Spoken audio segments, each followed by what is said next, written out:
आज की कैबिनेट में माननीय मुख्यमंत्री जी ने अभी माननीय प्रधानमंत्री जी ने मध्य प्रदेश में जो वे युवा जिन्होंने स्टार्टअप के माध्यम से एक नया इतिहास रचा है अंतरिक्ष के क्षेत्र में, उनसे मुलाकात की है। उसमें मध्य प्रदेश के विदिशा के रहने वाले श्री विभोर जैन भी उसमें शामिल हैं। विभोर जैन की स्टार्टअप कंपनी व्योमिक वो भी अंतरिक्ष में सैटेलाइट लॉन्च करने की तैयारी कर रही है। ये मध्य प्रदेश के लिए भी गौरव की बात है और इसलिए माननीय मुख्यमंत्री जी ने इसके लिए शुभकामनाएं भी दी हैं और ऐसे युवाओं को आगे बढ़ने के लिए सरकार उनके साथ खड़ी है, ये प्रेरणा भी दी है। हम सभी देख रहे हैं कि मानसून कहीं अधिक बारिश कहीं कम बारिश और ये असमानता परेशानी में भी डाल रही है। तो माननीय मुख्यमंत्री जी ने कहा है कि ऐसी स्थिति में सभी को सतर्क रहकर काम करने की आवश्यकता है। ऐसे वो जिले भी हैं जिनमें सामान्य से कहीं ज्यादा बारिश हो रही है और वे जिले भी हैं जहां सामान्य से बहुत कम बारिश हो रही है और अति भारी वर्षा का अनुमान जहां 25 अगस्त से 27 अगस्त तक है, वे जिले भी जहां सामान्य से अधिक बारिश हो गई है वो है मऊगंज, बुरहानपुर, सिंगरौली, सतना, भिंड, शहडोल, अनूपपुर, सीधी, उमरिया, खरगोन, भोपाल, निवाड़ी, राजगढ़, गुना, डिंडोरी और ग्वालियर। और जहां बहुत कम बारिश हुई है वो है अलीराजपुर, धार, रतलाम, नर्मदापुरम, मुरैना, झाबुआ, बैतूल, शाजापुर, हरदा और सागर। और जहां 25 से 27 अगस्त के बीच में भारी वर्षा का अनुमान है वो है नर्मदापुरम, जबलपुर, नरसिंहपुर, मंडला, दमोह, सागर, बैतूल, हरदा, छिंदवाड़ा और पांडुर्ना। और इसके लगातार माननीय मुख्यमंत्री जी इन सभी क्षेत्रों में मॉनिटरिंग भी कर रहे हैं। वे स्वयं परसों रीवा भी गए थे जहां भारी वर्षा हुई है और उन्होंने वहां पर रीवा संभाग, जबलपुर संभाग दोनों की वहां पर राहत कार्यों की समीक्षा भी की है। उन्होंने ये भी कहा है कि जहां पर अधिक बारिश हो रही है वहां पर राहत और बचाव के कार्य भी युद्ध स्तर पर चलना चाहिए। अधिकारियों को ऐसे निर्देश भी दिए हैं और जहां कम वर्षा हुई है उस संदर्भ में भी अधिकारियों को कहा है कि उसकी योजना बनाकर अभी से तैयारी करें ताकि विशेष रूप से वहां के किसानों को इस बात के लिए प्रेरित किया जा सके कि वो कम पानी वाली फसलें लगाएं और पानी से होने वाले संकट का अभी से तैयारियां कर सकें। अभी नीति आयोग ने जो विकसित भारत में कौशल विकास पर रिपोर्ट जारी की है तो माननीय मुख्यमंत्री जी ने यह भी कहा है कि इस लेटेस्ट रिपोर्ट पर ही हमें काम करना है। इस रिपोर्ट में युवाओं को 5 भागों में बांटा गया है। ऐसे विद्यार्थी जो स्कूल जाते हैं, कॉलेज जाने वाले विद्यार्थी और उसके अलावा संगठित और असंगठित क्षेत्र में जो कार्यरत नागरिक हैं वो और फिर महिलाएं। 5वीं श्रेणी ऐसे युवाओं की बनाई गई है जो किसी भी कारण से ना तो पढ़ाई कर पा रहे हैं, ना ही उनके पास कोई रोजगार है या स्वरोजगार है और ना ही किसी तरह का कोई कौशल का वो प्रशिक्षण ले रहे हैं। और रिपोर्ट में ऐसे सभी युवाओं को नीट कहा गया है। नीट का अर्थ यहां पर है not in education, employment and training. तो माननीय मुख्यमंत्री जी ने कहा है कि मध्य प्रदेश में भी ऐसे युवाओं को चिन्हित करके उनको पढ़ाई या फिर कौशल, रोजगार या स्वरोजगार इनमें से किसी एक पर जोड़ने पर हमें कार्य करना है। और इसके लिए उन्होंने एक वर्किंग ग्रुप बनाने की भी बात की है जिसमें उच्च शिक्षा विभाग, स्कूल शिक्षा विभाग, तकनीकी शिक्षा विभाग, कौशल विकास विभाग, खेल और युवा कल्याण विभाग, इनका एक वर्किंग ग्रुप बनाकर ठोस रणनीति बनाई जाए, ये भी माननीय मुख्यमंत्री जी ने निर्देश दिए हैं। 28 अगस्त को हम सभी जानते हैं कि पवित्र पर्व रक्षाबंधन है। पूरे देश में और प्रदेश में इसको मनाया जाएगा। उसके लिए माननीय मुख्यमंत्री जी ने प्रदेशवासियों को बहुत बधाई भी दी है और उन्होंने ये भी कहा है कि सरकार ने इस अवसर पर अपनी जो लाडली बहनें हैं उनको 250 रुपए की अतिरिक्त राशि भी उनके खातों में भेज दी गई है। और माननीय मुख्यमंत्री जी ने ये आग्रह किया अपनी बहनों से कि वे इसके लिए इस राशि से स्वयं के लिए कुछ अवश्य खरीदें। और साथ में प्रदेश में भारतीय जनता पार्टी के कार्यकर्ताओं से, मंत्रीगणों से, नागरिकों से, सभी से ये आग्रह भी किया है कि वे अपनी बहनों के साथ साथ इन लाडली बहनों के साथ भी रक्षा पर्व मनाएं। हम सभी जानते हैं कि जन विश्वास अभियान अपने आप में एक बड़ा सार्थक, सकारात्मक और महत्वपूर्ण अभियान है। इसके 3 सप्ताह पूरे हो गए और माननीय मुख्यमंत्री जी के साथ साथ सभी मंत्रीगण भी शुक्रवार के दिन फील्ड पर उतर रहे हैं, जनता की समस्याओं का समाधान कर रहे हैं, उनसे संवाद कर रहे हैं।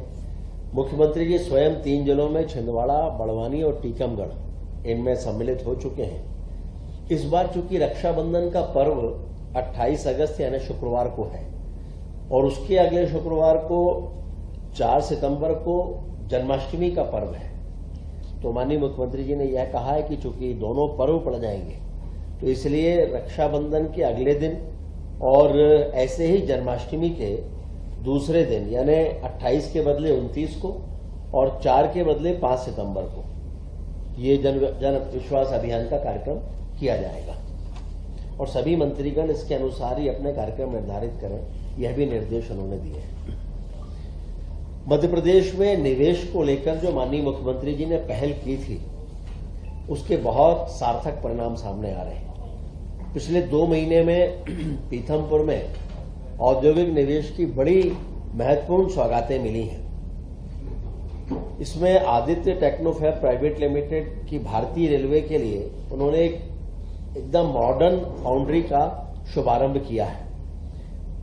लिगोंग इंडिया लिमिटेड के नए मैन्युफैक्चरिंग प्लांट के विस्तार का भी शिलान्यास इन्हीं 2 महीनों में हुआ है और किसान इरिगेशन की जो 4थी मैन्युफैक्चरिंग यूनिट है वो भी मध्य प्रदेश में है, उसका भी लोकार्पण हो गया है। इसी प्रकार अगस्त महीने में पीथमपुर के स्मार्ट इंडस्ट्रियल पार्क में 850 करोड़ रुपए की निवेश की 2 अत्याधुनिक इकाइयों का भी शुभारंभ हो गया है। ग्वालियर में टेलीकॉम मैन्युफैक्चरिंग जोन में 5000 करोड़ रुपए से अधिक के निवेश प्रस्ताव और माननीय मुख्यमंत्री जी ने अहमदाबाद में जो निवेश संवाद किया था उसमें 8635 करोड़ रुपए के निवेश के प्रस्ताव भी प्राप्त हुए हैं। किसानों के हित में जो निर्णय लिए गए हैं उन पर भी आज चर्चा हुई है।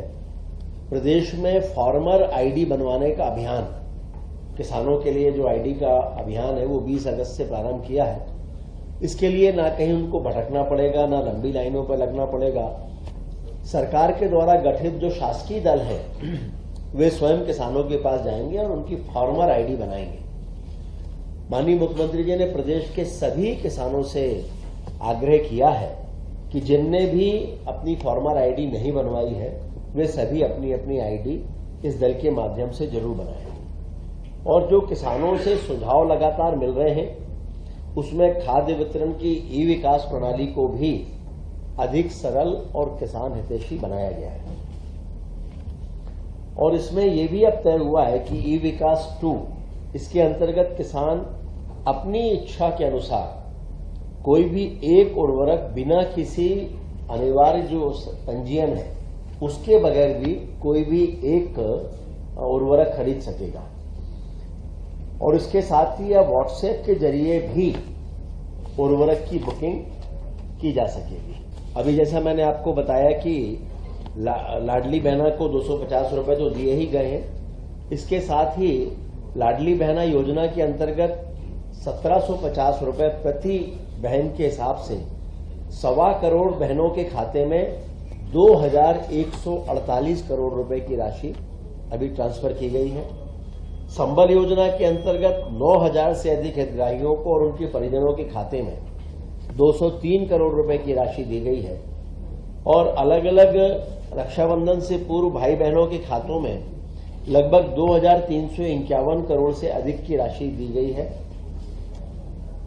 माननीय मुख्यमंत्री जी ने यह भी कहा है कि यह सावन का पवित्र माह है, बड़ी संख्या में इसमें कांवड़ यात्राएं निकलती हैं, इनकी धूम होती है और एक तरह से ये आध्यात्मिक अभ्युदय के साथ साथ सामाजिक समरसता का भी एक बड़ा प्रतीक है, जिसमें समाज के सभी वर्ग के लोग कंधे से कंधा मिलाकर कांवड़ यात्रा में एक साथ निकलते हैं। एशियन गेम्स जो होने वाले हैं ये 19 सितंबर से 4 अक्टूबर तक जापान में होने वाले हैं। इनमें मध्य प्रदेश के 32 खिलाड़ी भारत को रिप्रेजेंट करेंगे। इनमें से 25 खिलाड़ी मध्य प्रदेश की जो राज्य खेल अकादमियां हैं उनके खिलाड़ी हैं, और इस तरह से 10 खेलों में मध्य प्रदेश के खिलाड़ी अपनी प्रतिभा का प्रदर्शन करेंगे। माननीय मुख्यमंत्री जी ने उन्हें शुभकामनाएं भी दी हैं और विश्वास भी व्यक्त किया है कि वे एक नया इतिहास बनाकर मध्य प्रदेश की धरती पर आएंगे।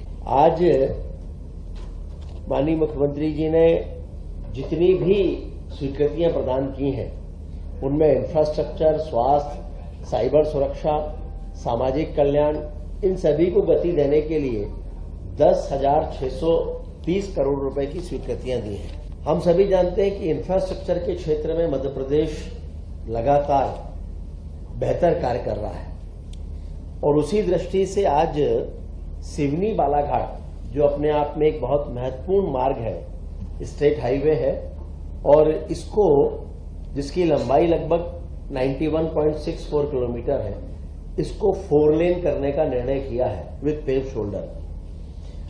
और इसका जो 6 किलोमीटर है वो फॉरेस्ट का एरिया है, और टाइगर टूरिज्म कॉरिडोर जिसका पहले ही मध्य प्रदेश की धरती पर ही डिक्लेयर हुआ है, उस दृष्टि से भी इसका कुछ भाग जो है वो काफी महत्वपूर्ण है पर्यटन की दृष्टि से भी। अब सिवनी से बालाघाट की दूरी लगभग 2 घंटे से घटकर 1 घंटे होने वाली है, और इसका निर्माण हाइब्रिड एन्युटी मॉडल पर होगा। इसकी लागत होगी 3,458 करोड़ रुपए। इसका निर्माण, संधारण और कंसेशन की अवधि होगी लगभग 17 वर्ष।